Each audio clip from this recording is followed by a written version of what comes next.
Wine explodes across her uniform, everyone laughs. But when the Mafia boss steps out of the shadows, the room freezes. He doesn't shout. He chooses his target. And what he does next makes the Vance family wish they never touched her. If this story pulled you in, make sure to hit that subscribe button so you never miss what's coming next. I've got another unforgettable story dropping tomorrow. And while you're here, jump into the comments and tell me where you're watching from. I love seeing our community from all around the world. Alright, let's get back into it. The crystal chandeliers of the Monteleone ballroom cast golden light across polished marble floors, illuminating a sea of designer gowns and tailored tuxedos. Wealth whispered through every corner of the room in the champagne fountains, the live orchestra, the silent auction tables lined with vacation packages worth more than most people's yearly salaries. Michelle Hill balanced her serving tray with both hands, weaving carefully between clusters of guests who didn't bother stepping aside. 21 years old, first-generation American, first real job in the city that actually mattered. Her black dress and white apron marked her as staff, invisible to the people who moved past her like she was part of the furniture. "Don't mess this up," she'd told herself in the mirror that morning. "This is your shot." The agency had been clear. High-profile events meant high-profile tips. Keep your head down. Smile when spoken to. And for God's sake, don't drop anything in front of someone important. Michelle delivered another round of hors d'oeuvres to a group of women dripping in diamonds, their conversation flowing around her like she didn't exist. She caught fragments Aspen, the Mediterranean. My decorator is impossible, and felt the familiar ache of being close to a world she'd never touch. Her feet already hurt in the required heels. Sweat gathered at the small of her back, despite the ballroom's perfect climate control. But she smiled, nodded, kept moving. Then she heard it. "Hey!" The voice cut through the ambient chatter like a blade. Michelle turned instinctively. Adrian Vance stood 3 feet away, crystal goblet in hand, his prep school blazer worn with calculated carelessness. 19 years old, with the kind of face that had never heard the word no. Sharp jaw, styled dark hair, eyes that gleamed with something cruel and bored. Behind him, a small crowd of similarly dressed young men held up their phones. Michelle's stomach dropped. She'd seen enough viral videos to know what this looked like. "Yes, sir?" Her voice came out smaller than she wanted. "Can I get you something?" Adrian's smile widened. He swirled the wine in his goblet, the red liquid catching the light. "Yeah, stand still. I want to see how filthy someone like you looks in real crystal." Michelle's breath caught. I don't understand. Let's see how well the help scrubs." He tilted the goblet. Time slowed.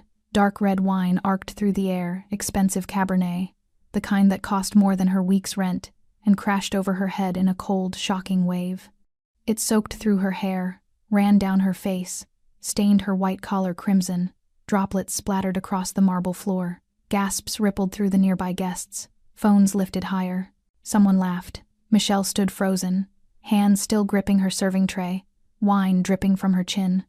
The humiliation burned hotter than fire, spreading through her chest, up her neck, into her face. Tears gathered hot behind her eyes. "Don't cry. Don't cry. Don't give them that." But she couldn't stop it. The tears came anyway, mixing with the wine, sliding down her cheeks while 200 people watched. "Bravo, darling." Vivian Vance pushed through the crowd, designer gown shimmering, champagne flute in one hand and phone in the other. She was filming, actually filming her son's cruelty like it was performance art. "She should thank you," Vivian cooed, circling Michelle like a predator. "That's the closest she'll ever get to a $100 bottle." Adrian bowed theatrically. His friends applauded. More phones appeared, recording, posting, sharing in real time. Harold Vance appeared next to his wife, salt and pepper hair perfectly styled, tuxedo immaculate. He looked Michelle up and down with cold assessment. "Try not to stain the carpet," he murmured, swirling his whiskey. "These galas weren't designed for your kind." Michelle's vision blurred. She wanted to scream, to throw the tray, to run anything but stand there drowning in shame while they laughed. Her whole body trembled. "This is what happens when you try to climb," a voice whispered in her head. "This is what they think of you." The crowd pressed closer, a wall of expensive perfume and judgment. Someone whispered about her uniform. Someone else asked who let the staff get so close to the guests. No one helped. No one said stop. Adrian raised his empty goblet like a trophy. "Anyone else want to tip the help?" Then the laughter died. A figure stepped forward from the shadows near the back entrance, tall, broad-shouldered, moving with the kind of quiet authority that made people instinctively move aside. Cupido Bruno. Even Michelle, new to the city, knew the name, knew the rumors. The man who controlled territory the police wouldn't touch. The one you didn't cross unless you had a death wish. He wore an immaculate black suit, tattoos visible on both hands, dark hair slicked back. His face could have been carved from stone, handsome in a dangerous way, with steel gray eyes that cut through the room like winter. The crowd parted as he walked directly toward Michelle. Without a word, he pulled a black silk handkerchief from his pocket and gently, impossibly gently for a man with his reputation, wiped wine from her cheek. His voice was low, controlled, deadly calm. "Pick on someone who picks back." Adrian's smirk faltered. Vivian lowered her phone slightly. Harold's expression went carefully blank. Cupido turned to face the Vance family, his body positioned between them and Michelle like a shield. "You just declared war on the wrong person." The ballroom went silent except for the orchestra, still playing obliviously in the corner. Adrian tried to laugh it off. "It was just a joke, man. She's staff. She's a person." Cupido's words landed like stones. "And you will learn that difference." He glanced back at Michelle, his expression softening just slightly. "You're done here tonight. My driver is outside." Then he looked at the Vances, all three of them now pale, frozen, suddenly aware they'd crossed a line they couldn't uncross. "As for you," Cupido said quietly, "we'll be seeing each other very soon." The promise hung in the air like smoke. Michelle sat in the back of the black Mercedes, still dripping wine onto the leather seats. The driver hadn't spoken since opening the door for her outside. The Monteleone just handed her a towel and pulled smoothly into traffic. She pressed the towel against her face, trying to absorb the humiliation along with the Cabernet. Her hands wouldn't stop shaking. The city lights blurred past the tinted windows, neon signs, traffic signals, the glowing facades of restaurants she'd never afford. Everything looked distorted through her tears, like the whole world was melting. This was supposed to be your fresh start. The agency would fire her. Obviously. You didn't survive humiliation at a gala like that and keep getting booked. Word traveled fast in the service industry, that girl who got wine dumped on her, the one who caused a scene, the help who forgot her place. Her phone buzzed in her apron pocket. Michelle pulled it out with trembling fingers. Notifications flooded her screen: Twitter, Instagram, TikTok. Her stomach turned to ice. At prep school gossip. "Laughing my ass out, Adrian Vance just destroyed some waitress at the Monteleone, #RichKidsDoItBetter." The video had already been shared 400 times. Michelle clicked it with numb fingers. Watched herself turn toward Adrian. Watched the wine cascade over her head in slow motion. Watched her face crumple as the crowd laughed. The comments were worse. She probably spilled something on him first. Why was she even that close to guests? Play stupid games, win stupid prizes. Imagine being that poor lol. Michelle's throat closed. She clicked out of the app, but her hands kept moving, checking Instagram, Facebook, everywhere. The video was spreading like wildfire, each repost adding new layers of mockery. Someone had already made a meme. The driver pulled up outside her apartment building, a converted motel on the edge of the city where the rent was cheap and the neighbors minded their business. Michelle climbed out, still wrapped in the towel, and walked past the flickering vacancy sign. Her studio apartment was exactly as she'd left it that morning, full of hope, possibility, the naive belief that tonight would change everything. The irony tasted worse than wine. Michelle locked the door, peeled off her stained uniform, and stood under the shower until the water ran cold. But no amount of soap could wash away what had happened. The humiliation had soaked deeper than her skin. She wrapped herself in her bathrobe, threadbare, bought from a thrift store in Texas, and sat on the edge of her bed. Her phone lit up. Mom calling. Michelle almost didn't answer. But her mother had a sixth sense for when something was wrong. "Mija?" Her mother's voice was warm, concerned. "How was the big event?" Michelle's composure shattered. The tears came in broken, choking sobs. "Mija, what happened? Are you hurt?" Michelle couldn't form words. "Mama, they poured wine on me, in front of everyone. And they laughed. They filmed it and they laughed." Silence on the other end. Then her mother's voice, harder now. "Who did this?" "Rich people. A family, the Vances. Their son, Michelle wiped her face with the back of her hand. "I didn't do anything wrong. I was just working." "Where are you now?" "Home. A man at the event, he sent me home in a car. But Mama, it's already online. Everyone's seen it. I'm a joke." Her mother's breath came sharp through the phone. "Listen to me. You are not a joke. You are my daughter. You are strong. And those people, they are small. Small hearts. Small souls. You understand me? But my job. There will be other jobs. Right now, I need you to breathe. Can you breathe for me? Michelle nodded, even though her mother couldn't see her. She pulled air into her lungs in shaky gasps. That's my girl, her mother said softly. Now tell me about this man who helped you. Michelle thought about Cupido Bruno the way he'd stepped forward when no one else would. The gentleness in his hands when he wiped her face. The deadly promise in his voice when he spoke to the Vances. I don't know, she whispered. But I think he scared them. Good. Someone should. They talked for another 20 minutes, her mother's voice a lifeline pulling Michelle back from the edge. When they finally hung up, Michelle felt slightly more solid. Like maybe she could survive this. She opened her laptop, hesitated, then searched. Adrian Vance. Page after page of results, society columns, prep school athletics, charity events where he stood beside his parents wearing the same entitled smirk. The Vance family owned half the city's real estate, controlled board positions at major corporations, donated millions to political campaigns. They were untouchable, and she was nobody. Michelle closed the laptop and lay back on her bed, staring at the water-stained ceiling. You just declared war on the wrong person, Cupido Bruno had said. But what could one man do, even a dangerous one, against a family like the Vances? Across the city, in a penthouse apartment overlooking the financial district, Adrian Vance scrolled through his phone, watching his follower count climb. Dad, I'm at like 6,000 new followers since tonight, he called out. Harold Vance appeared in the doorway, loosening his bow tie. Just remember, image is everything. That little stunt worked because you controlled the narrative. The help forgets their place, we remind them. Simple.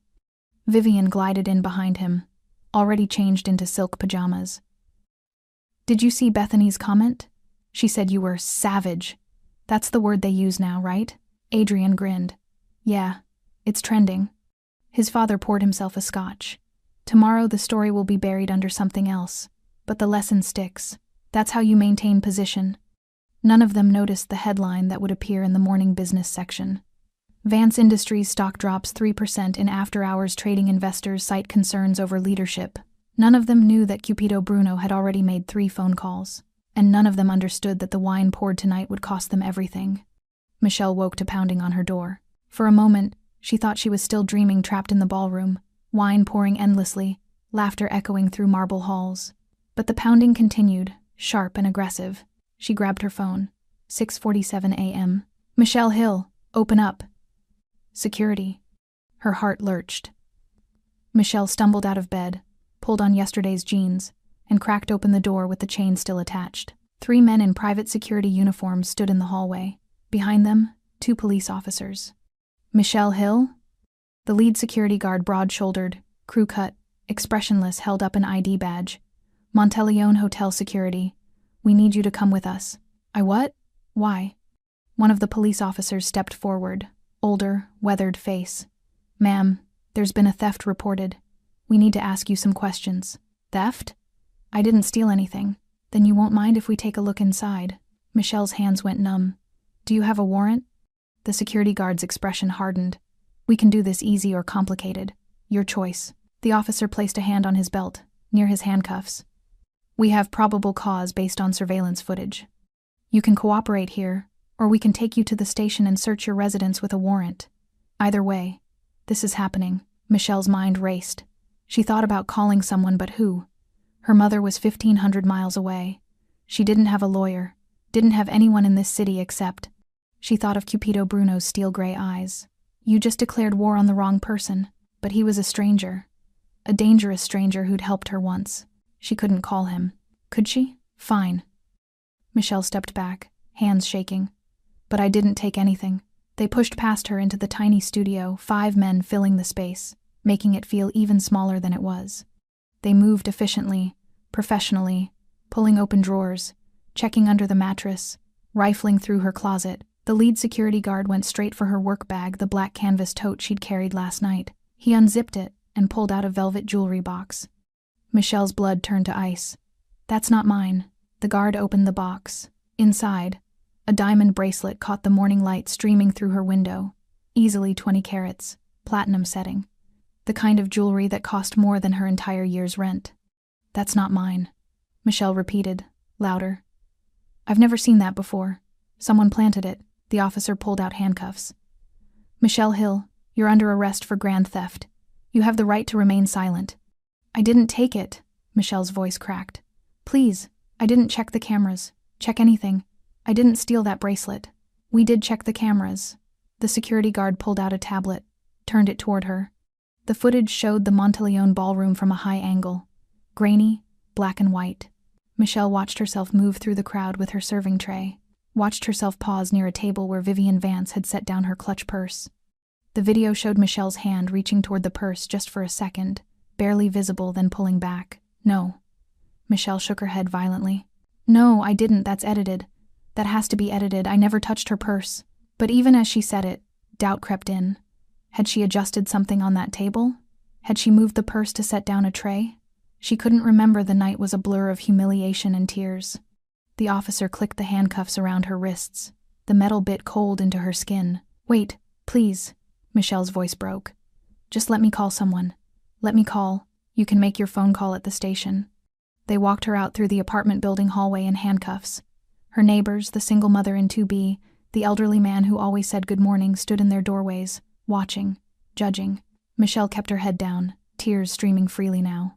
The police car smelled like disinfectant and fear. They put her in the back, separated from the front seat by plexiglass. Michelle stared at her reflection in the window, mascara-stained cheeks, tangled hair, the silver handcuffs catching light. This isn't happening. This can't be happening. At the station, they processed her like she was a criminal. Fingerprints, mugshot. Miranda rights read from a laminated card. Everything happened in a fog, questions she couldn't answer. Forms she signed with shaking hands, the cell door closing with a metallic clang that echoed in her chest. She sat on the concrete bench, wrapped her arms around herself, and finally let herself break. Hours passed. Or maybe minutes. Time had stopped meaning anything. Then a guard appeared at the cell door. Hill, you made bail. Michelle looked up, confused. I don't have bail money. Someone posted it. You're free to go. They led her back through processing, handed her a clear plastic bag with her phone and apartment keys. In the waiting area, she expected to see her mother, though she had no idea how her mother could have gotten here so fast, or afforded bail. Instead, Cupido Bruno stood near the window, dressed in a charcoal suit, hands in his pockets. His expression was unreadable, but his eyes held something Michelle hadn't seen directed at her in 24 hours. Respect. You didn't deserve this, he said simply. Michelle's throat closed. They planted it. The bracelet. I didn't steal anything. I know. How did you know I was here? I know many things, Michelle. Cupido moved toward the exit, gestured for her to follow. Right now, what matters is getting you somewhere safe. Outside, his driver waited with the same black Mercedes from last night. Cupido opened the door for her personally. Michelle hesitated on the sidewalk, morning sun harsh after hours under fluorescent lights. Why are you helping me? Cupido's expression shifted, something old and painful flickering across his features before disappearing behind his usual control. Because good people shouldn't bleed for the crimes of the cruel, he said quietly. And because I owe a debt to someone who can't collect it anymore. He didn't elaborate, just waited for her to get in the car. Michelle slid into the back seat, exhausted, humiliated, but no longer alone. As they pulled away from the station, Cupido made a phone call. His voice was soft, deadly. It's time. Burn it all down. The safe house wasn't what Michelle expected. She'd imagined something dark and industrial.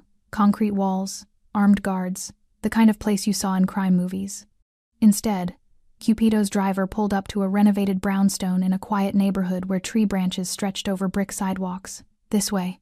Cupido led her up the front steps, unlocked the door with a fingerprint scanner. Inside, the space was minimalist but warm hardwood floors, leather furniture, floor-to-ceiling windows overlooking a private garden, art on the walls that looked expensive but not showy, a place designed for someone who valued privacy over display. Michelle stood awkwardly in the entryway, still wearing yesterday's jeans and the sweatshirt the police had let her pull on. She felt like a stain on the clean surfaces. Sit, Cupido said, gesturing to the couch. You need food, coffee. I need answers. Michelle's voice came out stronger than she felt. Why are you doing this? You don't know me, and that debt you mentioned. Cupido disappeared into the kitchen without responding. Michelle heard the sound of an espresso machine, the clink of dishes. When he returned, he carried 2 cups of coffee and a plate with fresh pastries. He set them on the table, then sat across from her in a leather armchair. For a long moment, he just studied her, not threatening, just assessing. "Your last name is Hill," he said finally. "Yes. Your father. What was his name?" Michelle's chest tightened. Daniel Hill. He died when I was 7. Why?" Cupido pulled out his phone, scrolled through something, then turned it toward her. The photo showed 2 men standing in front of a warehouse younger, maybe 15 years ago. One was Cupido, barely in his 20s, already carrying that dangerous edge. The other was a Latino man with kind eyes and Michelle's smile. Her father. Michelle's hand flew to her mouth. Where did you get this?" "Houston, March 2010. Cupido's voice was soft, careful. "Your father worked security for a shipping company. He didn't know what they were really moving. Neither did I, at first." He took a breath, seemed to be choosing his words with precision. "I was young, stupid, thought I could cut a deal with some people I shouldn't have trusted. It went wrong, very wrong. I was supposed to die in that warehouse." Cupido looked at the photo, something raw in his expression. "Your father found me, bleeding out behind shipping containers. He called an ambulance, stayed with me until they arrived, gave a statement to police that cleared me of involvement." Michelle set down her coffee with trembling hands. "I don't understand. He never—" "Because protecting me put a target on his back." Cupido's jaw tightened. "The people who wanted me dead found out who helped me. 2 weeks later, your father was killed in what the police called a random robbery. But it wasn't random, Michelle. They murdered him because he chose to save someone like me." The room tilted. Michelle gripped the edge of the couch. No, they said it was. The police said. The police were paid to say exactly what they were told." Cupido stood, walked to the window, hands clasped behind his back. "Before the ambulance took me away, your father made me promise something. He said, 'If anything happens to me, if my daughter ever needs help, you find her, you protect her.' I asked why he would trust a stranger. He said, 'Because I see who you could become.'" Tears streamed down Michelle's face. "He died protecting you." "Yes, and you've been what? Watching me? Following me?" Cupido turned back to face her. "No. I lost track of you after you moved away from Houston.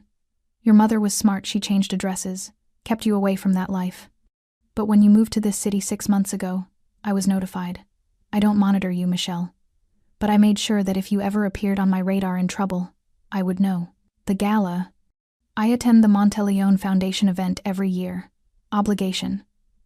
When I saw you walk in wearing that uniform, I knew immediately who you were." "You have his eyes." Cupido's expression softened slightly. "I planned to introduce myself properly afterward. Make sure you were safe in this city. Then Adrian Vance decided to humiliate you in front of 200 people." Michelle wiped her face with the back of her hand. "So this is what? Guilt? Obligation? This is a debt." Cupido's voice carried absolute certainty. "Your father gave his life because I mattered enough to save. The least I can do is make sure his daughter survives the cruelty of people who think money makes them gods." He sat back down, leaned forward with his elbows on his knees. "I know you don't trust me. You shouldn't. I'm not a good man, Michelle. I've done things your father would have arrested me for. But I honor my debts, and I protect the people who deserve protection." Michelle's phone buzzed on the table. She picked it up, swiped through notifications. Her breath caught. Twitter was exploding. Not with mockery this time, with something else. At Finance Watch, breaking. Vance Industries stock down 8% in morning trading. Major investors pulling support. #Vance family. Michelle scrolled through dozens of similar posts. The narrative had shifted overnight from mocking the waitress to attacking the family. She looked up at Cupido. "Did you do this?" "I made 3 phone calls last night." His expression was neutral. Reminded certain people that supporting those who abuse service workers isn't good for business. The rest. He gestured at her phone. The rest is people remembering they have consciences. The Vances will retaliate. They already have. Cupido stood, walked to a desk, and pulled out a folder. He handed it to Michelle. Inside were photos, the jewelry box in her bag, the edited surveillance footage, police reports already filed. "They're not just trying to ruin your reputation," Cupido said quietly. "They're trying to destroy you completely, make you disappear into the legal system, where no one will care." Michelle's hands shook as she closed the folder. "So what do we do?" "We?" Cupido raised an eyebrow. "You said you protect people. I'm asking you to help me fight back. For the first time, Cupido smiled, not warmly, but with approval. Then we make them regret the day they learned your name. The news broke at 2 p.m. Michelle sat at Cupido's dining table, laptop open, watching the world turn against Adrian Vance in real time. At Investigative Daily. Exclusive. Adrian Vance's sealed juvenile records leaked. Multiple assault charges, all dismissed. Thread below. The thread was devastating. 2018. Adrian, age 15, arrested for assault against a scholarship student at his prep school. Charges dropped after Vance family donated new gymnasium. 2019. Sexual harassment complaint filed by a tutor. Settled privately. NDA signed. Tutor left the state. 2020. DUI arrest. BAC. 12. Officer reassigned. Case disappeared. 2021. Assault on a valet at a country club. Video evidence corrupted. Victim paid $50,000 to recant. Each revelation came with documentation, police reports with redacted sections, payoff receipts, emails from the Vance family lawyers to various officials. Someone had spent years collecting evidence that was supposed to stay buried forever. Michelle looked up at Cupido, who stood by the window on a phone call, speaking rapid Italian. You did this. He held up one finger. Wait. See? Complete. He ended the call, pocketed his phone. What was your question? The leaks. Adrian's records. You're exposing everything they tried to hide. I'm simply ensuring the truth has better lighting. Cupido moved to the table, scrolled through the thread. Adrian Vance has hurt people his entire life. The only difference between him and a common criminal is that his parents could afford to erase the consequences. Michelle's phone exploded with notifications. The hashtag Adrian Vance Eyes Over Party was trending nationally. News outlets were picking up the story. Activists were organizing. The video of Adrian pouring wine on her had been shared millions of times, but now the narrative had completely flipped. She was no longer the punchline. She was the victim who'd exposed a monster. This feels... Michelle struggled for words. Too fast. Too much. The Vances have spent decades building a reputation on lies. Cupido sat across from her. Lies collapse quickly when you remove the foundation. Right now, every person they've ever hurt, every family they've silenced, every official they've bribed, they're all watching, realizing the Vances can't protect them anymore. Michelle's laptop chimed with an email notification from Channel 7 News. Subject: Interview request. Your story matters. She clicked it open. They wanted her on camera. Primetime. Michelle Hill's fight against elite abuse. 3 more requests came in while she was reading CNN. Local news, a podcast with 2 million subscribers. They want to interview me. Michelle's stomach twisted. I don't know if I can. You don't have to. Cupido's voice was firm. You owe them nothing. Your trauma isn't content for their ratings. But if I don't speak, the Vances control the story. No. Cupido pulled up something on his phone, turned it toward her. The Vances lost control the moment they humiliated you publicly. The screen showed Vivian Vance's Instagram comments disabled, but the caption visible. Our family values dignity and respect. Recent allegations against our son are being thoroughly investigated. We stand by innocent until proven guilty. The post had 47,000 reactions. 46,000 were angry emojis. Michelle almost laughed. Almost. They're trying to play victim, which is why we need to hit harder. Cupido made another call. Sal. Release package 2. He hung up. What's package 2? Michelle asked. Video evidence. Security footage from the country club assault in 2021. The original, uncorrupted version. Cupido's expression was cold. Adrian put a 19-year-old valet in the hospital with a broken jaw because the kid parked his car too far from the entrance. The Vances paid everyone involved to destroy the footage, but you have it. I have everything, Michelle. I've been collecting insurance on powerful families for years. The Vances just gave me a reason to use it. Within an hour, the video was everywhere. Michelle watched it on mute, couldn't bear the sound. But the images were clear enough. Adrian, drunk, screaming at a young Latino man in a valet uniform, shoving him, then swinging, the kid's head snapping back, blood spraying from his mouth. Adrian kicking him while he was down. The comment section was a wildfire. Lock him up. This is who they protect. Privilege is a disease. Michelle Hill is a hero for surviving this family. Michelle closed the laptop, suddenly nauseous. That kid, the valet. Is he okay? He moved back to El Salvador with the settlement money. Started a small business. Cupido's tone softened slightly. I made sure he received the full amount the Vances paid his lawyers, not the fraction he actually saw. You've been watching them for years.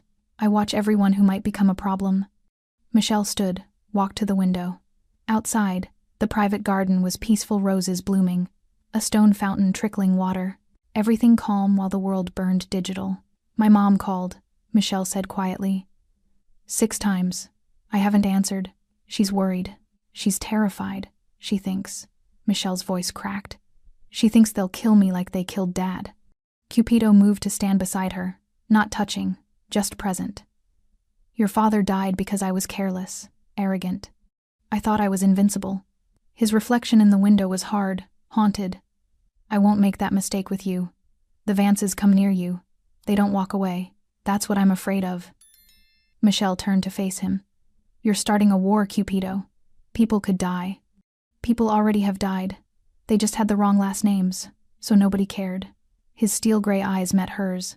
The Vances have hurt hundreds of people, workers, students, anyone they considered beneath them. They've done it because they never faced consequences. That ends now. Michelle's phone buzzed. Text from an unknown number. You stupid bitch. You're going to regret this. We know where you live. She showed it to Cupido without speaking. His expression went arctic. He took her phone, forwarded the message somewhere, then pulled out his own phone. Change of plans, he said into the receiver. Full protection detail, 24 hours. And find out who sent that text. I want a name in an hour. He ended the call, handed Michelle back her phone. Pack a bag. You're staying here until this is over. What about my apartment? Already being cleared. Your belongings will arrive tonight. Cupido's voice left no room for argument. The Vances just escalated from humiliation to threats. That means they're desperate. Desperate people make fatal mistakes. Michelle looked at the text message again. Fear coiled in her stomach, cold and sharp. But beneath the fear, something else stirred. Something harder. Anger. I want to do the interview, she said suddenly. Channel 7. Prime time. I want to tell my story. Cupido studied her for a long moment, then nodded. Then we make sure the world hears every word. The interview was scheduled for Thursday. Michelle never made it. Wednesday night, 11:47 p.m.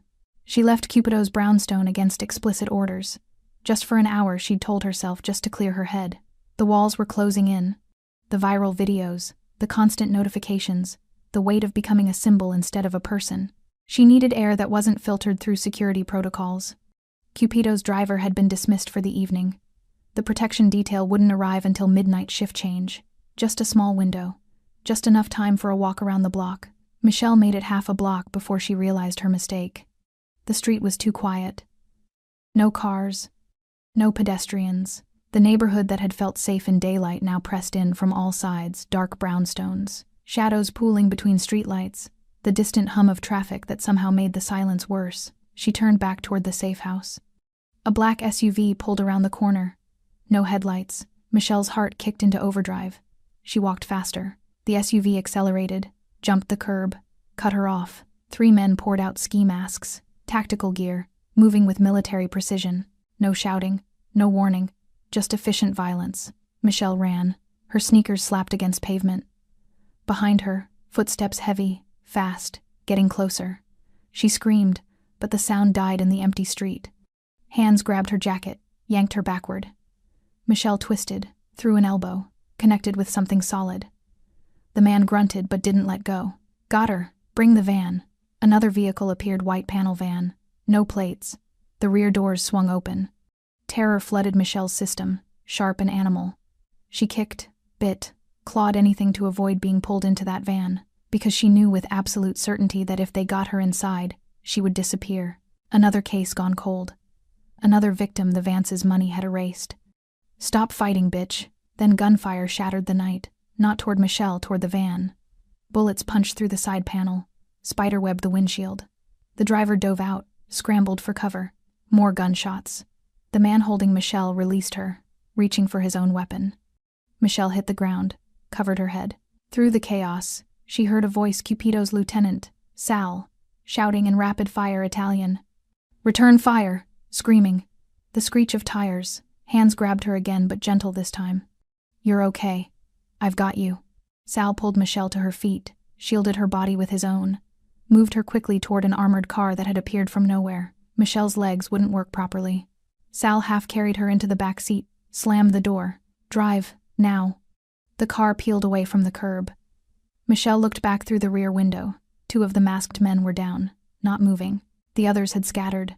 The white van sat abandoned, smoking from bullet holes. What? Michelle couldn't catch her breath. How did you? Boss put trackers in everything you're wearing. Sal checked his gun, reloaded with practiced efficiency. Jacket, shoes, even your phone case. The second you left the perimeter, alarms went off. We were 30 seconds behind you.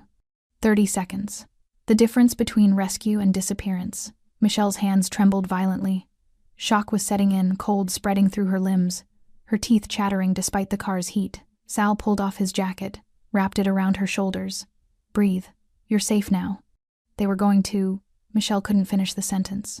I know, but they didn't. The car pulled up to a different location, not the brownstone, somewhere more fortified. Concrete walls, security cameras, armed guards at every entrance. Sal led Michelle through multiple checkpoints until they reached an underground office. Cupido was waiting. He looked at Michelle, really looked, taking in her torn jacket, scraped hands, the wild fear still bright in her eyes. Something dangerous crossed his face, something that made even Sal step back slightly. Who sent them? Cupido's voice was terrifyingly calm. Still identifying. Sal pulled out his phone, showed Cupido photos of the masked men. But the van was registered to a shell company, 3 layers deep, very professional. The Vances don't hire professionals directly. Cupido studied the photos. They use intermediaries, law firms, private security consultants, people who know how to keep their clients' hands clean. He looked at Michelle. Did they say anything? Any names, instructions, anything? Michelle shook her head. Just got her. And something about bringing the van. Her voice came out small, broken. They were going to make me disappear, weren't they? Cupido knelt in front of her chair, put himself at her eye level. Yes. The honesty was almost worse than a lie would have been, but they failed. Cupido's tone shifted, still serious, but with an edge of steel. And now they've crossed a line they can't uncross. Humiliation can be explained away. Framing you for theft can be blamed on overzealous security. But attempted kidnapping? That's desperation. That's fear. They're scared of you. They're scared of the truth. Cupido stood. Everything I've released, Adrian's assaults, the bribes, the cover-ups, it's all documented fact. But facts can be spun, buried, forgotten if you throw enough money at the problem. You, Michelle, are the living proof they can't erase. You're the face that turned the story from gossip into a movement. Michelle thought about the hashtags, the protests that had started forming outside Vance properties, the workers' rights advocates using her name. So they tried to erase me, and failed catastrophically. Cupido pulled out his phone, made a call. It's time. I want everything: financial records, offshore accounts, every illegal transaction from the last 15 years, and I want the names of everyone who helped them tonight. He hung up, looked at Sal. Double her protection. No one gets within 100 feet without 3 layers of verification. Boss, Sal hesitated.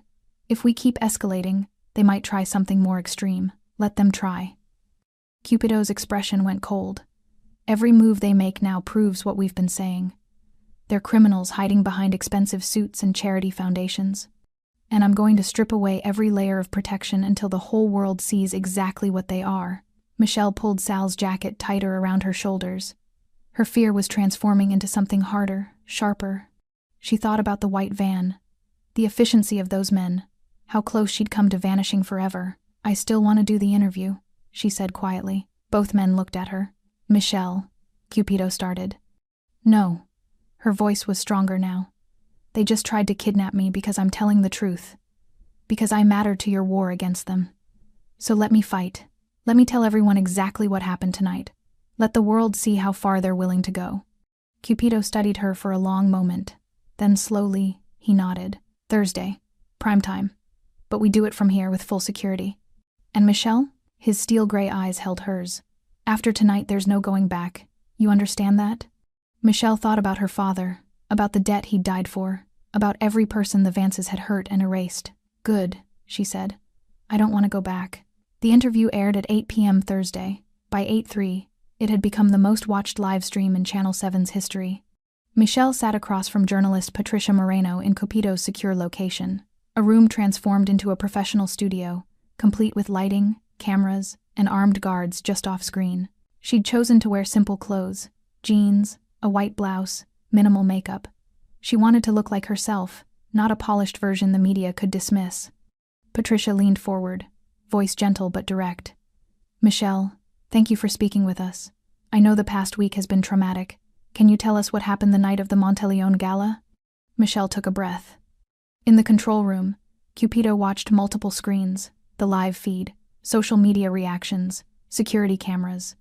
Sal stood beside him, weapon ready, eyes on every entrance. "I was working my first event," Michelle began. Her voice wavered slightly, then steadied. "I just moved to the city. I needed the job. I was nervous, excited. I thought this was my chance to build something." She described the ballroom, the wealth, the invisible feeling of being staff. Then Adrian's approach, the wine, the laughter. "He poured it over my head like I was nothing. Like I was—" Michelle's throat tightened. "Like I was entertainment. Something to laugh at and film and forget." Patricia's expression was carefully neutral, but her eyes held fury. And his parents? They encouraged it. His mother filmed it. His father made a joke about me staining the carpet. That's when I understood this wasn't just cruelty. It was a statement about who matters and who doesn't. The interview moved through the timeline. The viral videos, the framing, the arrest. "They planted evidence in my bag," Michelle said, voice stronger now. "Edited security footage to make it look like I stole from them. I spent hours in a cell for a crime I didn't commit, all because I was the wrong kind of person in the wrong kind of place." Patricia pulled up images on the screen behind them. Adrian's leaked assault records, the valet beating video, documentation of bribes and payoffs. Since that night, extensive evidence has surfaced showing a pattern of violence and corruption in the Vance family. "How do you feel knowing you weren't their first victim?" Michelle looked directly at the camera. "Angry, and sad for everyone they hurt before me who couldn't fight back. But also," she paused, choosing her words carefully, "grateful that maybe this time someone is listening. There was an incident last night." Patricia's tone shifted. "Can you tell us what happened?" Michelle hesitated. Cupido had warned her this would be the hardest part, but also the most important. 3 men tried to kidnap me." The words landed like stones in water. "They knew where I was. They had a van. If I'd gotten inside," her voice cracked, "I would have disappeared, just like they wanted."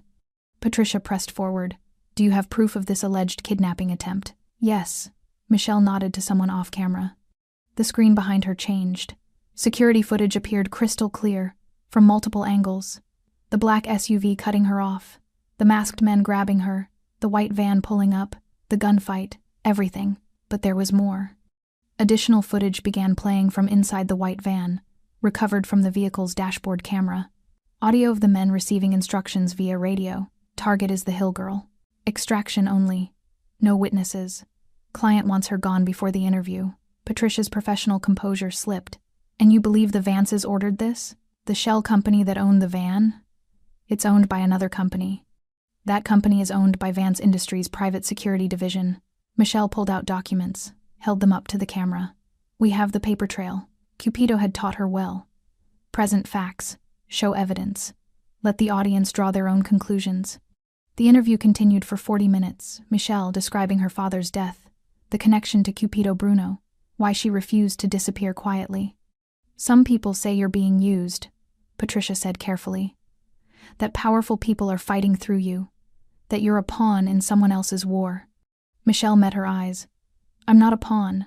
I'm a person who was hurt, who was almost erased, and who decided to fight back. If powerful people want to help me do that," she shrugged, "then maybe some power can be used for something good." Patricia wrapped up the interview with a question about what came next. "Justice," Michelle said simply. "Not just for me, for everyone the Vances have hurt, for every worker who's been humiliated, for every family that took settlement money and signed NDAs because they couldn't afford to fight." Her voice carried absolute conviction. "No one should be disposable. Not ever." The camera held on her face for 3 seconds before cutting to commercial. In the Vance mansion, Harold threw his whiskey glass at the television screen. She had footage. Vivian paced frantically, phone pressed to her ear.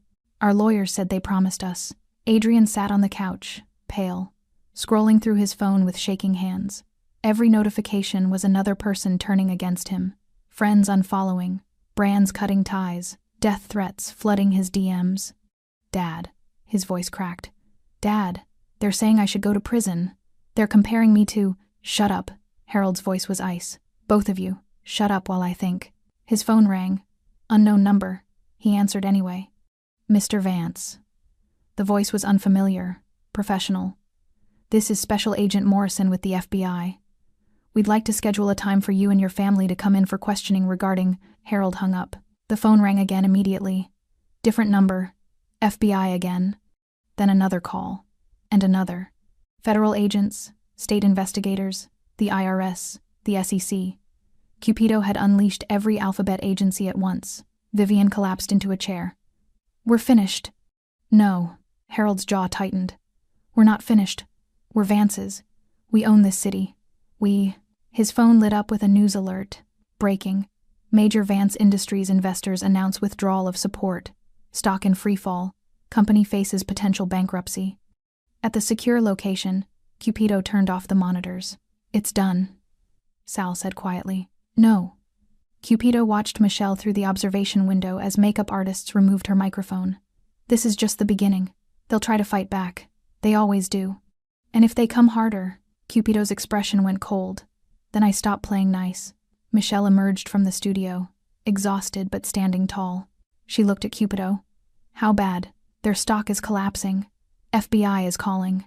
Media has turned completely. He showed her his phone. Hundreds of supportive messages, worker advocacy groups, using her interview as a rallying cry. You did exactly what needed to be done. Michelle nodded slowly. Then— What happens now? Now? Cupido smiled not warmly, but with deadly satisfaction. Now we finish it. The call came at 3 a.m. Friday morning. Michelle woke to Cupido's voice in the hallway. Low, controlled, but carrying an edge she'd learned to recognize as dangerous. How many? Good. Make sure every camera is positioned correctly. I want them to see everything. She pulled on a sweatshirt and found him in the main room, dressed in the same immaculate black suit he'd worn the night of the gala. Sal stood nearby, checking weapons with methodical precision. What's happening? Michelle asked. Cupido turned. His steel-gray eyes held something she hadn't seen before, not anger exactly, but a cold satisfaction that made her shiver. The Vances called an emergency family meeting at their estate. 30 minutes ago. He checked his watch. They're trying to coordinate their legal defense, figure out how to stop the bleeding. They think they're safe behind their gates and security, and they're not. The FBI will be there in 2 hours with warrants, but we're going now. Cupido buttoned his jacket. I made your father a promise, Michelle, that if his daughter ever needed protection, I would provide it. But I made myself a promise, too, that the people who killed him would learn what it means to hurt the innocent. Michelle's breath caught. The Vances killed my father? Not directly. But they funded the operation that required silencing witnesses. Your father's death was collateral damage in their quest for profit. Cupido's voice was quiet, lethal. I've spent 15 years collecting proof. Tonight, they answer for it. I'm coming with you. Absolutely not. My father, my right. Michelle's voice didn't waver. You said I wasn't a pawn, so don't treat me like one now. If this ends tonight, I need to see it. Cupido studied her for a long moment, then nodded once. Stay behind me. Always. Understood? Understood. The Vance estate sprawled across 5 acres in the city's most exclusive neighborhood, iron gates, manicured gardens, a mansion that looked like it had been airlifted from a European palace. Security cameras dotted every corner. Armed guards patrolled the perimeter. None of it mattered. Cupido's convoy of 3 black SUVs rolled up to the main gate at 3:47 a.m. The guard stepped out of his booth, hand moving toward his weapon. Sir, this is private property. Cupido's window lowered. He didn't speak, just looked at the guard with those winter steel eyes. The guard's hand dropped. He hit the button. The gates swung open. How did you— Michelle started. Everyone has a price. His was information that his employer has been under federal investigation for 6 months. Cupido's voice was flat. He's cooperating now. They parked directly in front of the mansion's main entrance, not subtle, not hiding. A statement. Sal and 4 other men exited first. weapons visible but not raised. Then Cupido, moving with that quiet authority that made people instinctively step aside. Michelle followed, heart hammering. The mansion loomed above them all, that wealth, all that power, concentrated in stone and glass and arrogance. Cupido didn't knock. He pushed open the front door. Inside, the foyer was exactly as Michelle had imagined. Marble floors, crystal chandeliers, art worth more than most people's houses. But instead of pristine elegance, the space felt desperate.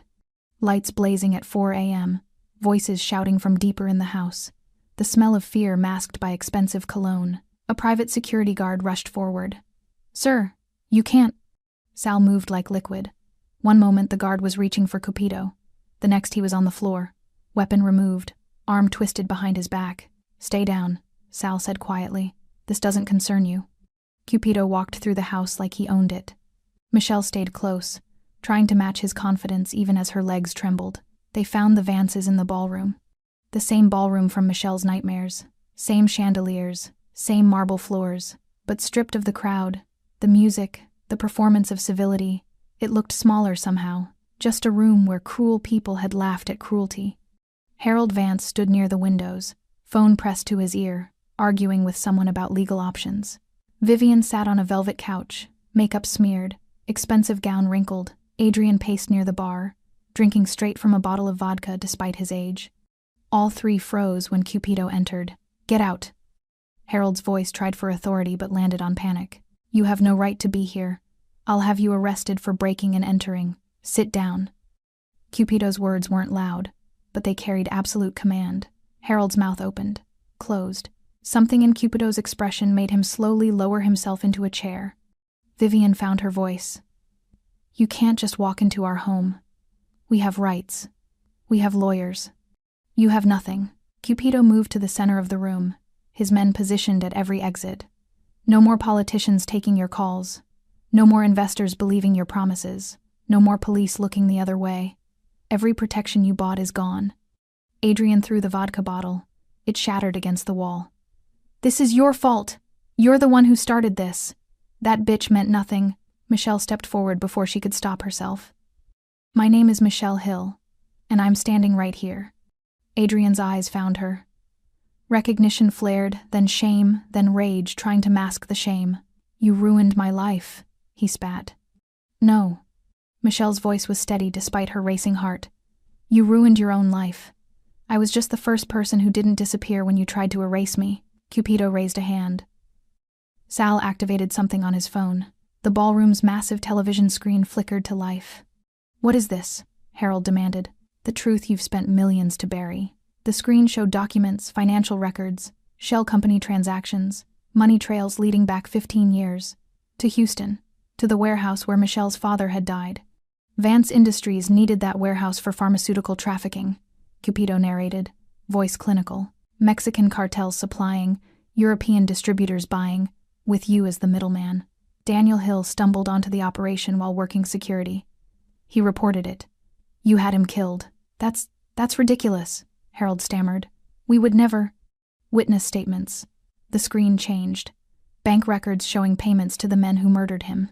Emails from your private server. "Yes, Harold, I have those too, discussing the security problem that needed permanent resolution." Vivian made a sound like a wounded animal.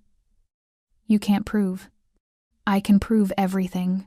Cupido pulled out his phone. "And in approximately 90 minutes. So can the FBI. This isn't a negotiation. This is your reckoning." He turned to Michelle. "This room. This is where they humiliated you, where they laughed while you cried, where they tried to destroy your dignity because they thought you were powerless." Michelle looked around at the chandeliers, the marble, the family that had tried to erase her. She thought about her father, about every person the Vances had hurt, about the girl who'd walked in here a week ago just trying to work an honest job. "Apologize," Cupido said quietly. "All three of you. To her. Now." Silence. Then sirens in the distance. Getting closer. Harold's face went gray. "What did you do?" "I gave the FBI everything. They're here for you." Cupido checked his watch. "But before they arrive, before the cameras and the lawyers and the circus, you will look at Michelle Hill and acknowledge what you did." Adrian laughed high, breaking. "You're insane." "We don't apologize to." Sal moved. "Not threatening, just adjusting his position. The message clear. Vivian cracked first. Her voice caught. We shouldn't have. Say her name, Cupido commanded. Michelle. I'm sorry, Michelle. The words came out mechanical, empty. Harold stared at the floor. This is coercion. It won't hold up. The sirens were right outside now. Red and blue lights flashing through the windows. You're out of time, Cupido said. Federal agents are about to walk through that door with warrants for your arrest. Money laundering, racketeering, conspiracy to commit murder. The pharmaceutical trafficking that killed Michelle's father. He stepped aside, gesturing to the entrance. You can walk out in handcuffs with whatever dignity you have left. Or my men can drag you. Choose. The front door burst open. FBI! Nobody move! Agents flooded the mansion, tactical gear, weapons drawn, moving with practiced precision. A woman in a dark suit stepped forward, badge raised. Harold Vance, Vivian Vance, Adrian Vance, you're under arrest. She began reading their rights. Michelle watched them being handcuffed, these people who'd tried to destroy her, who'd killed her father, who'd hurt countless others, and thought their money made them untouchable. Harold looked at Cupido as agents led him past. You won't get away with this. We have connections. We'll fight. Fight from prison. Cupido's voice was final. Where people like you belong. They were escorted out under the same chandeliers where they'd once held court. Past marble floors their money had bought. Through doors that would never open for them again. Michelle stood in the empty ballroom, Cupido beside her. Is it over? She asked quietly. The legal battle will take months. They'll try to plea down, make deals. Cupido turned to her. But their empire? Yes, that's over. Michelle looked up at the chandeliers, still glittering, still beautiful, but no longer terrifying. Thank you, she said, for seeing me when no one else did. Your father saw me when I was drowning. Cupido's expression softened slightly. This was always his debt to collect. I just made sure it was paid in full. Outside, the mansion was surrounded by federal vehicles, news crews already gathering beyond the gates. The story that would dominate headlines for months. But inside the ballroom, Michelle felt something she hadn't felt in years. Peace. 6 weeks later. The courtroom was packed journalists, activists, former victims of the Vance family, and dozens of cameras documenting every moment. Michelle sat in the front row, wearing a simple navy dress, her mother beside her. Adrian Vance stood at the defendant's table in an orange jumpsuit, his prep school arrogance stripped away by reality. His expensive lawyers surrounded him, but even they looked defeated. The evidence was too overwhelming, the public sentiment too poisonous. Judge Patricia Chen reviewed the charges with clinical precision. Mr. Vance, you've been charged with assault, evidence tampering, obstruction of justice, and conspiracy to commit kidnapping. How do you plead? Adrian's lawyer leaned in, whispered urgently. Not guilty, Adrian said, voice cracking. A murmur rippled through the courtroom. Everyone knew it was futile. The prosecution had surveillance footage, witness testimony, digital forensics, and most damaging, a dozen previous victims who'd finally found the courage to come forward. The trial proceeded with brutal efficiency. Prosecutor Rebecca Torres methodically presented each piece of evidence: the valet beating video, the assault records from prep school, the edited security footage from the Monteleone, and finally, the kidnapping attempt. Members of the jury, Torres said during her opening statement, this case is about power. About a young man who believed his family's wealth exempted him from consequences, who hurt people for entertainment, who, when finally exposed, tried to silence his victim permanently. She gestured to Michelle. Michelle Hill survived because she refused to be erased, because people with consciences decided enough was enough. But how many others didn't survive? How many took settlements and disappeared? How many are still too afraid to speak? Adrian's defense attorney tried to paint him as a troubled teenager, a victim of his parents' corruption, someone who'd made mistakes but deserved rehabilitation. The jury wasn't buying it. Michelle was called to testify on day 3. She walked to the stand, placed her hand on the Bible, swore to tell the truth. When she sat down, she could feel 200 pairs of eyes on her, but this time, it felt different. This time, people were listening. Miss Hill, Torres began gently, can you describe what happened the night of May 15th at the Monteleone Gala? Michelle took a breath. Over the past 6 weeks, she'd told this story dozens of times to FBI agents, to journalists, to advocacy groups, but saying it here, under oath, with Adrian 10 feet away, felt like closing a circle. I was working my first event. I was nervous, but excited. Her voice was steady. Adrian Vance called me over. He made a comment about the help, then poured wine over my head while guests filmed and laughed. She described every detail, the coldness of the wine, the heat of the humiliation, the way his parents encouraged it. The courtroom was silent except for her voice. What did you feel in that moment? Torres asked. Invisible, like I didn't matter, like my dignity, my humanity. It was all just entertainment for people who'd never had to work for anything. Michelle looked directly at Adrian. I felt like he wanted to erase me. Adrian looked away. And what happened after you were arrested on false theft charges? Someone tried to kidnap me. 3 men, a white van, very professional. Michelle's hands tightened in her lap. If I'd gotten in that van, no one would have ever found me. Torres played the security footage, the attack, the struggle, the rescue. Several jurors visibly reacted. During cross-examination, Adrian's attorney tried to suggest Michelle had provoked the wine incident, that she'd been standing too close, that Adrian had been drinking. So being drunk excuses assault? Michelle asked quietly. I'm not saying that, because that's what you're implying. That somehow I deserved to be humiliated because a privileged teenager was drinking at a charity event he wasn't legally old enough to drink at. The attorney moved on quickly. Other victims testified. The valet with the broken jaw, Jorge Mendez, who'd flown in from El Salvador. 2 prep school students Adrian had assaulted, a tutor he'd sexually harassed, each one adding weight to the prosecution's case. Harold and Vivian Vance testified too, trying to protect their son, but their own criminal charges undermined their credibility. The jury watched them with open contempt. On the final day of testimony, Torres presented phone records showing Adrian had made calls to the security company that attempted Michelle's kidnapping. His lawyer scrambled to explain it away, unauthorized use of his phone. Corporate security gone rogue, but the timeline was too damning. Closing arguments lasted 6 hours. Adrian's attorney painted him as a product of toxic parenting, someone who'd never learned empathy because he'd never faced consequences. He's 19 years old, still a teenager. He deserves a chance at rehabilitation, at becoming someone better. Torres countered with precision. The defendant isn't on trial for being born wealthy. He's on trial for choosing repeatedly, deliberately to hurt people. For using his family's power to escape justice. For trying to kidnap a woman whose only crime was surviving his cruelty. She paused. Michelle Hill was invisible to Adrian Vance. Just like Jorge Mendez was invisible. Just like every person he's hurt was invisible. This verdict makes them visible. It says they matter. The jury deliberated for 8 hours. Michelle waited in a private room with her mother, Cupido standing guard outside. She couldn't eat, couldn't focus. Just watched the clock and wondered if justice was really possible for people like her. At 4:37 p.m., the jury returned. The courtroom reassembled. Michelle took her seat, her mother squeezing her hand. Has the jury reached a verdict? Judge Chen asked. We have, Your Honor. Michelle's heart hammered so hard she thought everyone could hear it. On the count of assault in the first degree, how do you find? Guilty. On the count of evidence tampering? Guilty. On the count of conspiracy to commit kidnapping? Guilty. Adrian's face crumpled. His mother sobbed from the gallery. His lawyer put a hand on his shoulder, but Adrian shook it off. Judge Chen continued reading guilty on 8 of 9 charges. The only acquittal was on a technical obstruction charge.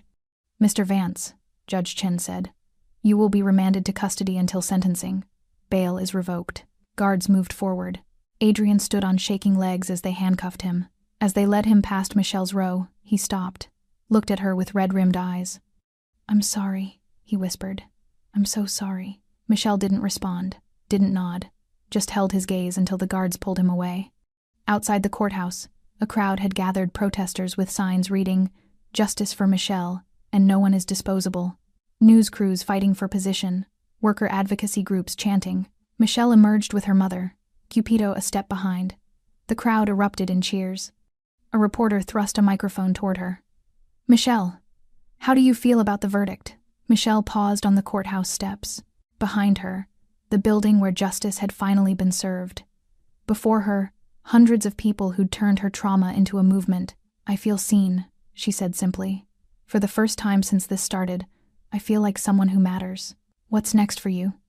Michelle glanced back at Cupido, who nodded slightly. I'm starting a foundation, she said. The Daniel Hill Worker Protection Fund. For service workers who face abuse, discrimination, or assault on the job. for people who can't afford lawyers or bail or the time it takes to fight back. So no one else has to be invisible. The crowd cheered louder. As Michelle walked down the courthouse steps, her mother on one side and Cupido on the other, she felt something shift inside her. The girl who'd been humiliated in that ballroom was gone. In her place stood someone stronger, someone who'd looked at power and refused to blink. Adrian Vance would be sentenced to 15 years in prison 3 weeks later.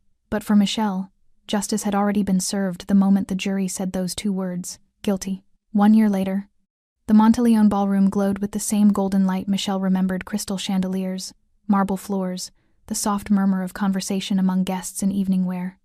But everything else had changed. Michelle Hill walked through the main entrance, not the service entrance this time, wearing a tailored emerald dress that her mother had helped her choose. Her dark hair was styled in elegant waves, diamond earrings catching the light. She moved with quiet confidence, acknowledging the scattered applause as she entered. At 22, Michelle had become something she never imagined. A symbol. The Hill Foundation had dispersed over $2 million in legal aid to service workers in its first year. She'd testified before Congress about worker protections, been featured in Time magazine, spoken at universities about dignity, justice, and refusing to be erased. But tonight wasn't about speeches or advocacy. Tonight was personal. Miss Hill, the event coordinator, a kind woman named Sandra, who'd apologized profusely for what happened a year ago, greeted her warmly. "We're so honored you accepted our invitation. Thank you for having me." The Monteleone Foundation had invited Michelle to their annual gala as the guest of honor. A different board now ran it, the Vance family's influence completely excised. The event benefited worker assistance programs and featured testimonials from people the foundation had helped, people like Michelle used to be. She moved through the crowd, accepting congratulations, posing for photos with supporters. Some guests treated her like a celebrity. Others seemed uncomfortable, reminded of their own complicity in systems that enabled the Vances. Michelle handled both with grace she'd learned through necessity. Her mother appeared beside her, wearing a navy gown Michelle had bought her. "Mija, there are so many people here. Are you okay?" "I'm good, Mama." Michelle squeezed her hand. "This time I belong here." Near the bar, she spotted familiar faces: Jorge Mendez, the valet Adrian had assaulted, now working as the foundation's community outreach coordinator. 2 of Adrian's prep school victims, who'd become advocates themselves. A network of survivors who'd transformed their pain into purpose. The crowd parted slightly, and Michelle saw him. Cupido Bruno stood near the back entrance, same position as a year ago, watching everything with those steel-gray eyes. He wore an immaculate black suit, looking like he'd stepped out of a different era, dangerous, protective, eternal. Their eyes met across the ballroom. Michelle excused herself, walked through the crowd toward him. People watched, everyone knew the story by now.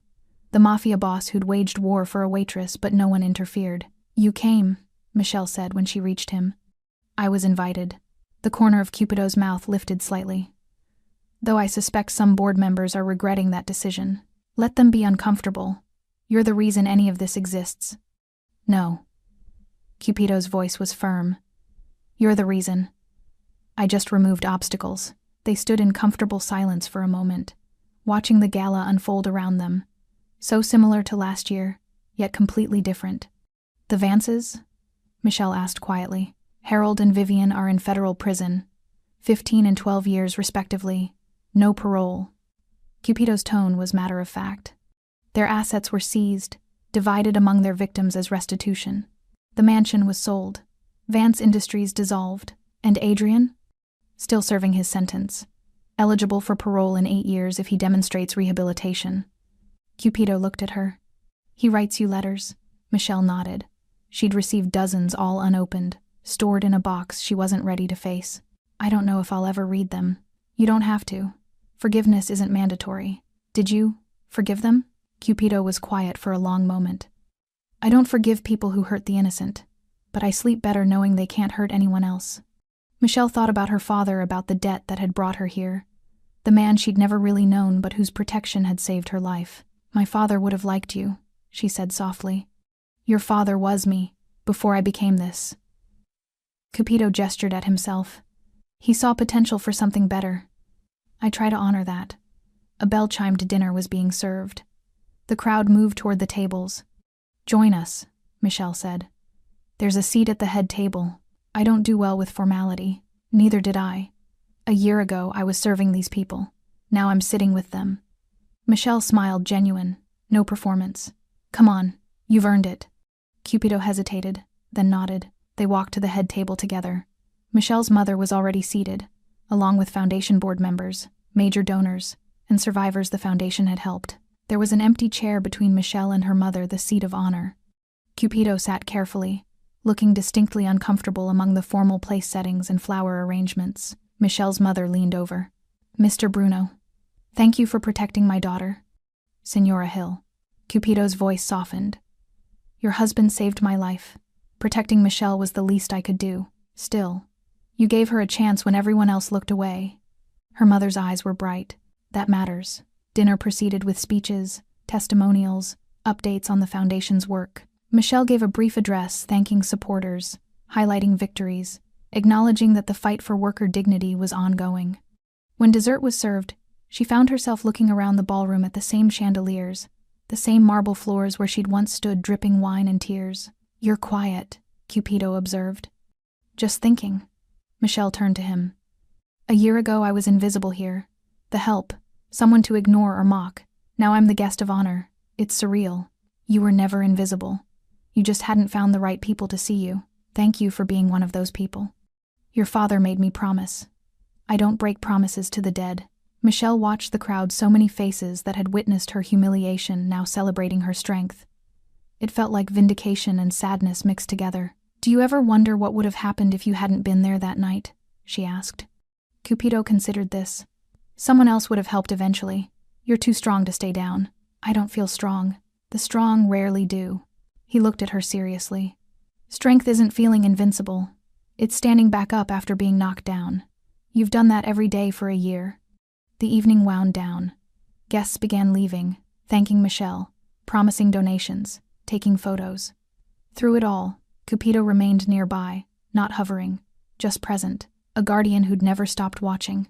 Finally, near midnight, the ballroom was nearly empty. Staff cleaned tables. Musicians packed instruments. The magic hour when events transformed back into ordinary rooms. Michelle stood in the center of the ballroom, exactly where she'd stood when Adrian poured wine over her head. Cupido approached quietly. What are you thinking? That I survived. Michelle's voice was soft but certain. They tried to destroy me, humiliate me, frame me, kidnap me, erase me. But I'm still here, and they're not. Empires fall faster than tears dry, Cupido said. I told you that. You were right. Michelle looked up at the chandeliers, still beautiful, no longer terrifying. My father protected you. You protected me. Now I protect others. It's a strange kind of legacy. The best kind. Built on people choosing to stand up. Michelle turned to face him fully. What happens now? The foundation is established. The Vances are in prison.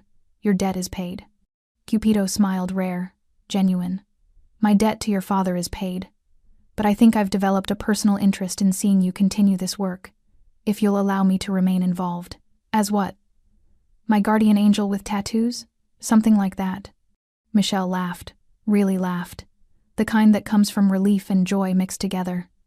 I'd like that. They walked toward the exit together, past marble floors and crystal chandeliers, through doors that had once felt like barriers between worlds. Outside, the city stretched before them, lights glittering like fallen stars, the endless possibility of midnight in a place where anything could happen. Michelle's mother waited by the car, but Michelle paused on the steps. Thank you, she said again to Cupido, for seeing me when no one else did. Cupido's steel-gray eyes held hers with something like respect, like pride. Always protect the ones the world tries to step on, he said quietly. That's how you build something worth keeping. Michelle nodded, understanding settling deep in her bones. This wasn't an ending. It was a beginning of a foundation that would help thousands, of a movement that would change how workers were treated, of a legacy built not on wealth or power but on refusing to let cruelty win. She walked down the steps to her mother, to the car, to whatever came next. Behind her, the Monteleone ballroom's lights dimmed one by one, chandeliers going dark. The place where she'd been invisible had witnessed her transformation. Where she'd been humiliated, she'd found her voice. Where she'd cried, she now stood victorious. And somewhere in a prison cell, Adrian Vance stared at walls and wondered how a single act of cruelty had cost him everything. But Michelle wasn't thinking about him anymore. She was thinking about tomorrow, about the next person who needed help, about using her visibility to illuminate others still standing in shadows. The night that had begun with wine and laughter and cruelty had ended with justice, dignity, and something even more powerful, hope. Thanks for staying with this story, right till the final moment. You're the reason these stories come alive. If you're ready for another powerful journey, just tap the next video on your screen. And before you go, leave a quick comment and rate this story from 1 to 10. I'm excited to see your thoughts and connect with you down there.